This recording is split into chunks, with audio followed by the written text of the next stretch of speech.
Appeal, review, revision একটু confusing, তাই না? তো আমরা 1 মিনিটে ক্লিয়ার হয়ে যাই।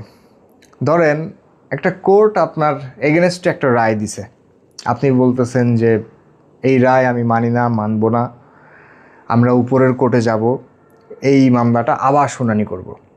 এটা হচ্ছে আপিল। আবার আপনি দেখলেন যে কোনো একটা কোর্ট তার অর্ডার বা রায়ের মধ্যে কোনো একটা ভুল করছে, যেমন ধরেন একটা মামলা 1 কোটি টাকার, কোর্ট ভুল করে লিখে ফেলছে 1 লাখ টাকা। তো তখন আপনি ওই কোর্টের ভুল শুধরানোর জন্য ওই কোর্টে একটা রিভিউ আবেদন করতে পারবেন যে আপনার ভুল আপনিই শুধরান, ওই কোর্টেই করতে হবে।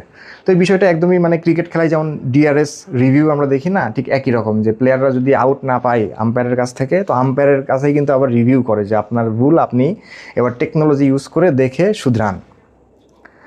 আবার ধরেন কোর্ট একটা রায় দিছে বা একটা অর্ডার দিছে, যে রায় বা অর্ডার দেওয়ার অধিকারই তার নাই, মানে যে মামলাটা শোনার জুরিসডিকশনই তার নাই, এমন একটা অর্ডার বা জাজমেন্ট দিয়ে দিছে কোর্ট, মানে জুরিসডিকশনাল ইরর হয়েছে।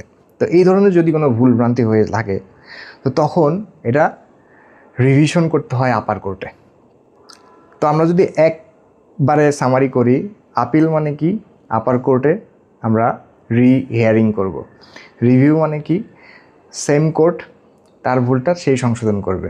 রিভিশন মানে কি, এটা একটা জুরিসডিকশনাল ইরর, যেটা তার অধিকার ছিল না বাট সে করে ফেলছে, এখন আপার কোর্টে যাব আমরা, হায়ার কোর্টে গিয়ে এইটা রিভাইজড করব। Thank you.